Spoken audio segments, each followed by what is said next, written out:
Hi எல்லோரும் நல்லா இருப்பீங்கன்னு நம்புகிறேன். இது வெனஸ்டே மார்னிங் எடுத்த vlog. அன்றைக்கி லஞ்ச் பாக்ஸ்க்கு பீட்ரூட், கேரட், பச்சை பட்டாணி, ஸ்வீட் பொட்டேட்டோ எல்லாம் போட்டு கட்லெட் மாதிரி ரெடி பண்ணி பேக் பண்ணிவிட்டேன். எங்களோட லஞ்சுக்கு என்ன பண்ணலான்னு யோசிச்சுட்டே ரொம்ப லேட் ஆகிடுச்சு.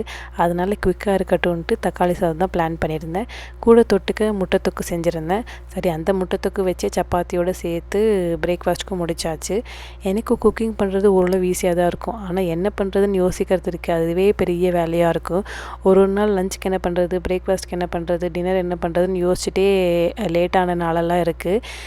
அதனால் என்ன பண்ணுவேன்னா, நைட் தூங்குறதுக்கு முன்னாடியே பிரேக்ஃபாஸ்ட்டுக்கு என்ன பண்ணலாம், லஞ்சுக்கு என்ன பண்ணலான்ட்டு மைண்டில் திங்க் பண்ணிவிட்டு தூங்க போயிடுவேன்.